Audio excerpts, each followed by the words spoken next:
Assalamualaikum warahmatullahi wabarakatuh. Bismillah, alhamdulillah, wassalatu wassalamu ala rasulillah Sayyidina Muhammad ibn Abdillahi wa ala alihi wa ashabihi wa man tabi'ahu wa wala amma ba'du.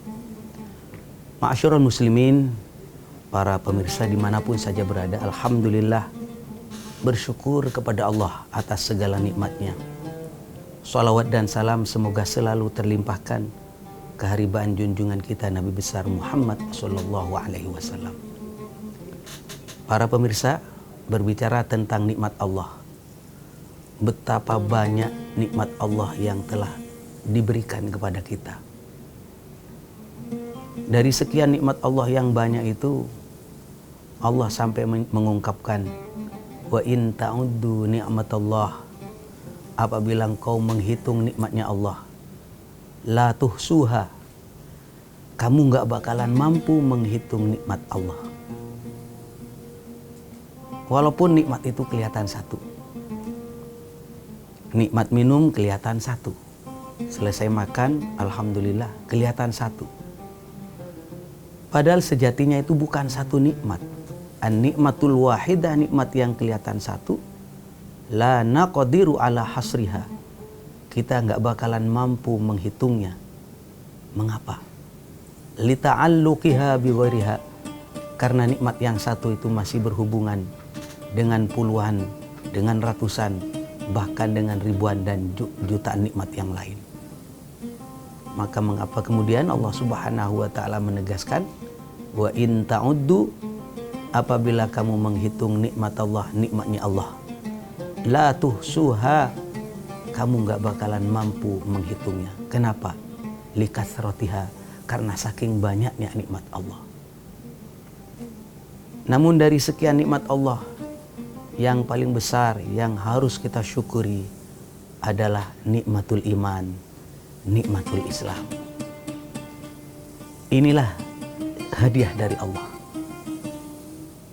Inilah hidayah dari Allah. Kau andaikan Allah Subhanahu wa taala tidak memberi hidayah, kita nggak bakalan menjadi orang yang beriman. Karena itu bersyukur.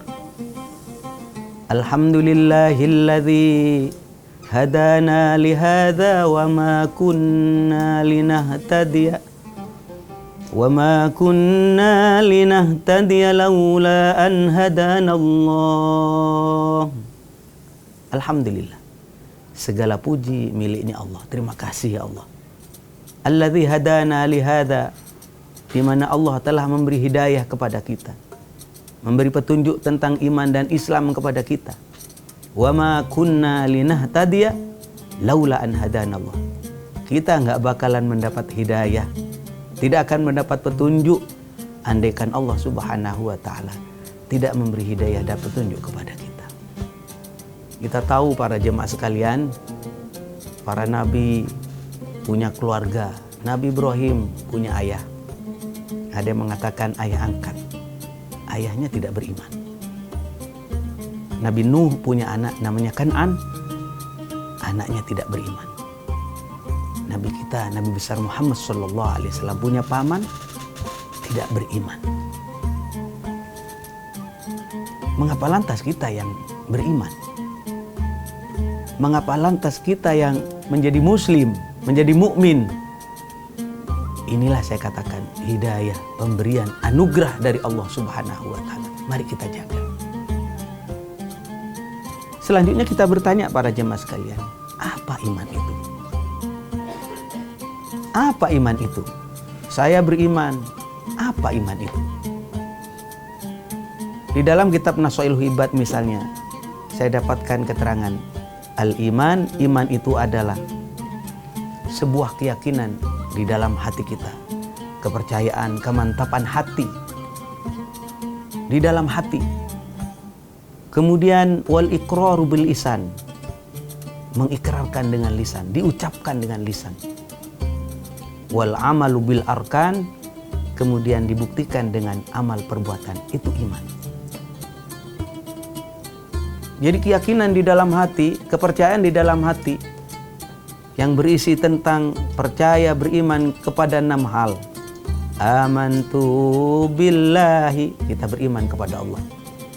Wa malaikatihi, kepada malaikatnya Allah. Wa kutubihi, percaya dengan kitab-kitab Allah. Wa rusulihi, percaya dengan rasulnya. Wa bil yaumil akhir, beriman dengan hari akhir, terjadinya kiamat. Wa bil qadari khairihi, percaya kepada qada dan qadar, baik dan buruknya dari Allah Subhanahu wa taala. Yang kita kenal kemudian dengan rukun iman. Percaya, iya. Dengan 6 hal ini, iya. Yakin, iya. Tidak cukup. Wal iqraru bil lisan, kita harus mengikrarkan, mengucapkan dengan lisan. Minim dengan 2 kalimat syahadat. Asyhadu alla ilaha illallah wa asyhadu anna Muhammadar Rasulullah. Kami bersaksi bahwa tiada Tuhan yang berhak disembah kecuali Allah, dan saya bersaksi bahwa Nabi Muhammad SAW.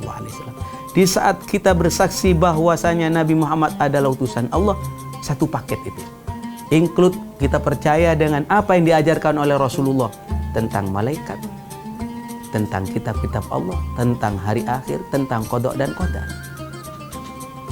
Tidak cukup, saudara-saudara sekalian. Kita beriman diucapkan tidak cukup. Kemudian wal amalu bil arkan, dibuktikan dengan amal perbuatan. Apa amal perbuatan yang dimaksud? Minim kita melaksanakan rukun Islam yang kita kenal itu ada 5. Syahadat, sholat, zakat, puasa, haji. Dari sekian rukun Islam yang selalu kita lakukan setiap hari adalah sholat. Maka barometer seorang yang beriman dan tidak beriman itu ada di dalam sholatnya, saudara-saudara sekalian. Karena itu mari kita bersama-sama jaga sholat kita. Karena sholat, Rasulullah menyampaikan, awwalu ma yuhasabu bil abdu yaumal qiyamah. Besok yang pertama kali akan dihisab, akan dihitung di hari kiamat adalah sholat. Kalau sholatnya baik, insya Allah yang lain akan baik. Tapi naudzubillah, kalau sholat kita tidak baik, maka yang lain juga tidak akan baik. Saudara-saudara sekalian, selanjutnya kita bertanya, setelah kita beriman tentu ada tandanya. Iya. Setelah kita beriman tentu ada rasanya. Sebagaimana, oh ini gula rasanya manis. Oh ini garam rasanya asin. Orang beriman tentu nanti kemudian ada tanda-tandanya. Kita akan terangkan setelah yang satu ini.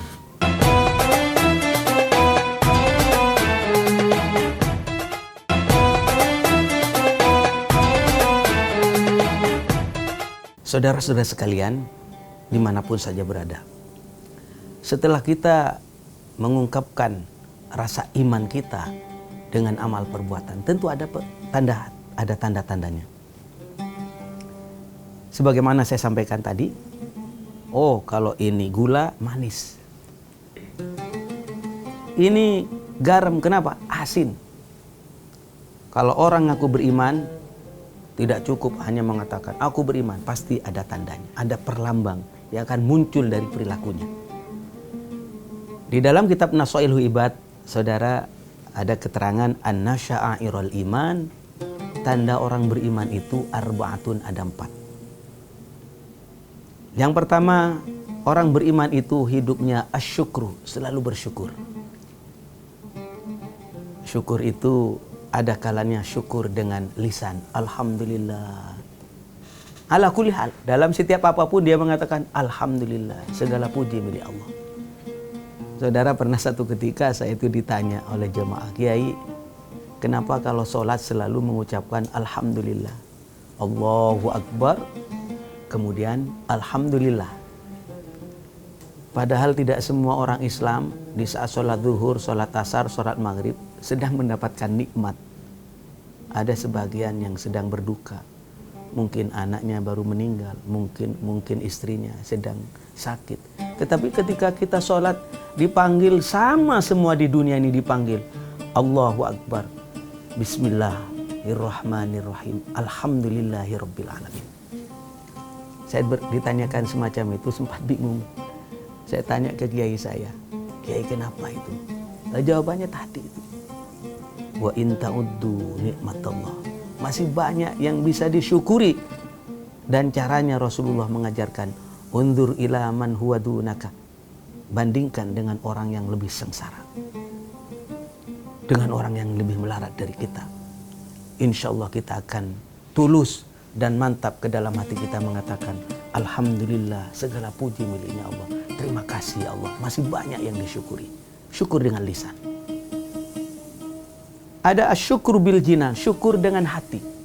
Kita meyakinkan bahwasanya apa yang kita rasakan mulai ujung kepala sampai ujung kaki murni pemberian Allah.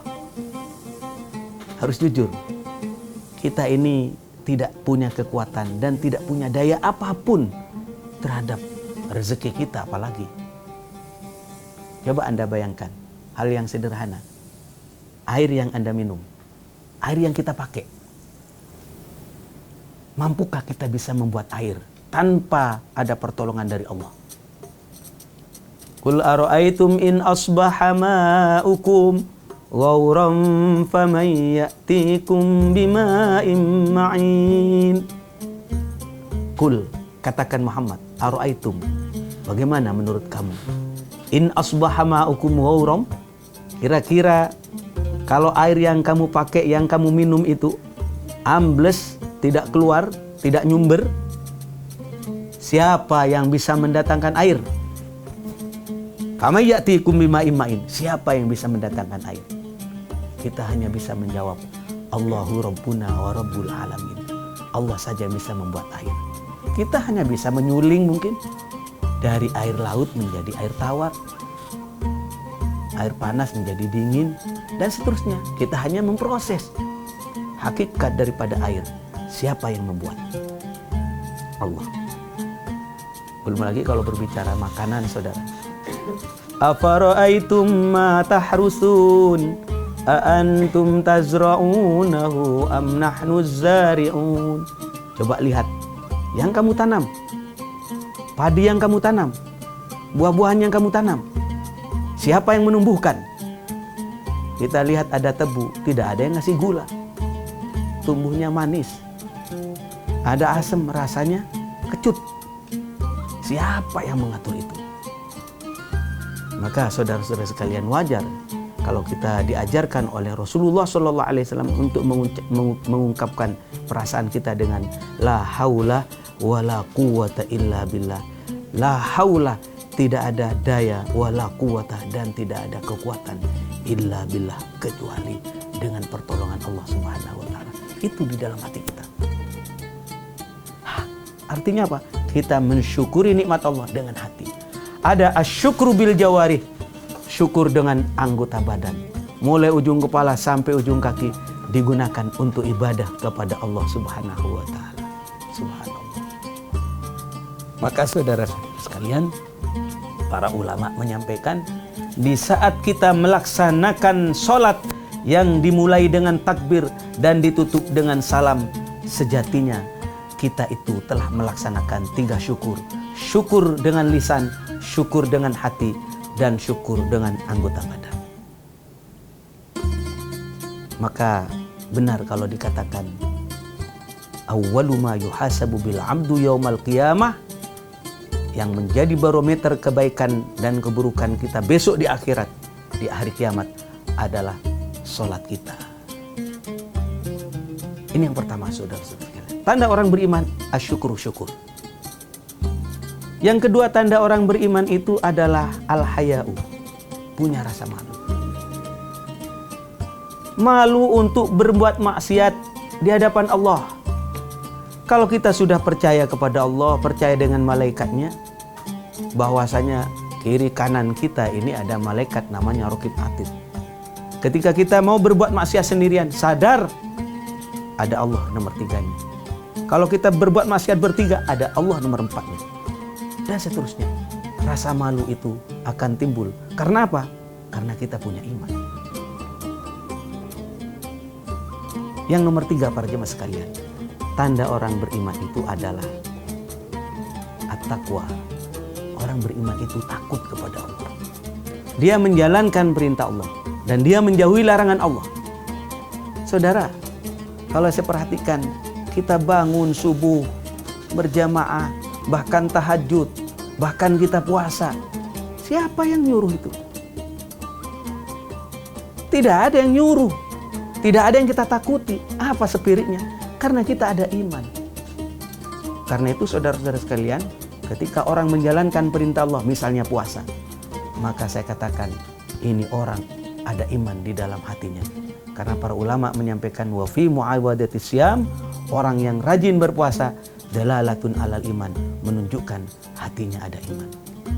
Selanjutnya kita akan jelaskan setelah yang satu ini.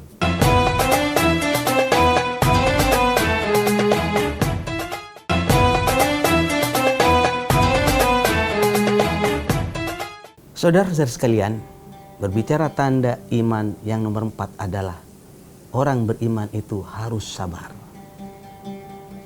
Harus sabar.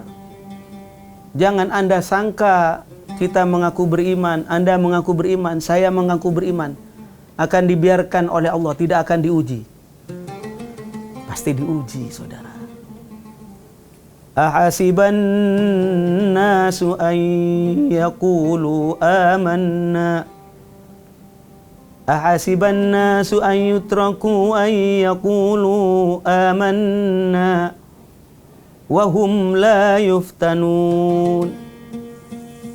Ahasiban nas, apakah manusia menyangka ayutraku, dibiarkan sama Allah, ay yaqulu amanna, berkata aku beriman, aku beriman, aku beriman, wahum la yuftanun, sedangkan mereka tidak akan diuji sama Allah. Pasti diuji, saudara. Dan yang namanya ujian, suka-suka nggak ngasih tahu. Kalau ngasih tahu bukan ujian, nyontek itu namanya. Apa ujian kita? Wala nabluwannakum bisyai'im minal khawfi wal ju' wa naqsim minal amwali wal anfusi was samarat wa basyiris sabirin. Wala nabluwannakum bisyai'im minal khawf. Ujian dari Allah itu bentuknya adalah rasa takut. Takut mati, takut bangkrut, takut nggak makan, takut nggak punya uang. Minal khawf wal ju', takut lapar. Wa naqsim minal amwali wal anfusi was samarat. Khawatir hartanya berkurang, hartanya habis, takut sakit. Saudara-saudara sekalian, ini adalah ujian yang akan didatangkan oleh Allah kepada kita. Jangan sampai kita menyangka akan dibiarkan sama Allah. Jangan. Maka tambah tinggi derajatnya, orang ini ujiannya akan tinggi pula. Karena itu Al-Fakir, saya kadang-kadang kalau disuruh ceramah begini ini khawatir juga ya. Tapi sehubungan ini sudah kewajiban untuk menyampaikan ilmu, maka saya sampaikan. Dan Allah insya Allah tidak akan memberikan sebuah ujian di mana kita tidak akan mampu menghadapinya. Pada prinsipnya saudara-saudara sekalian, orang kalau sudah ngaku beriman akan diuji oleh Allah. Dan kalau kita ujian datang, kita sabar. Sabar menghadapi musibah, ya. Sabar menghadapi taat. Ya, ketika kita diperintah sama Allah, harus sabar. Sabar menghadapi maksiat, ada 3 sabar. Saudara, kalau ini kita lakukan, apapun yang terjadi terhadap diri kita sebagai seorang muslim, seorang mukmin, insya Allah nilai-nilai pahala akan selalu kita dapatkan. Kita mendapatkan musibah, sabar. Kita mendapatkan nikmat, syukur. Itulah ciri daripada orang beriman. Maka Rasulullah pernah menyampaikan begini, ajaba li amril mukmin. Hebat itu orang mukmin. Kenapa hebat? Dalam situasi apapun, dia akan mendapatkan nilai pahala di sisi Allah Subhanahu wa taala. Karena apa? Orang mukmin kalau dia mendapatkan nikmat, dia bersyukur, dan kalau dia mendapatkan musibah, dia akan bersabar. Dua-duanya itu bernilai pahala di sisi Allah Subhanahu wa taala. Saudara, mari kita jaga iman, kita jaga.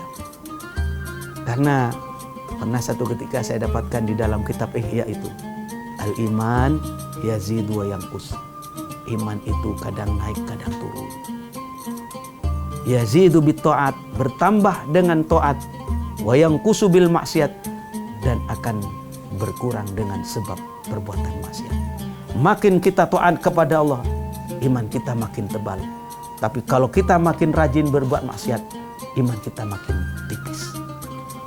Bisa jadi mati dengan su'ul khotimah, mati tidak membawa iman. Menangis saudara. Menangis saudara. Besok orang-orang yang tidak beriman itu menangis. Rubama yawaddul ladzina kafaru law kanu muslimin. Besok di akhirat besok, mereka yang tidak beriman itu berharap menjadi orang muslim, berharap menjadi orang yang beriman, bahkan menangis. Wa yaqulul kafiru ya laitani kuntu turaba. Wa yaqulul kafir, orang kafir itu berkata, ya laitani, aduh andaikan. Kalau laita itu maknanya andaikan tapi tidak mungkin. Beda dengan la'alla. Kalau laita, ya laitani, aduh andaikan saja. Kuntu turaba, saya jadi debu. Kenapa jadi debu? Karena orang Islam masuk surga, orang beriman masuk surga, orang kafir masuk neraka. Lah ini yang namanya kucing, kambing, hewan-hewan yang lain katanya Allah, kuni turaba, jadi debu. Enggak masuk surga, enggak masuk neraka, enggak. Jadi apa? Jadi debu. Orang kafir menangis. Wa yaqulul kafir, orang kafir menangis, ya laitani, aduh. Ya laitani, aduh, kok andaikan saja saya jadi debu.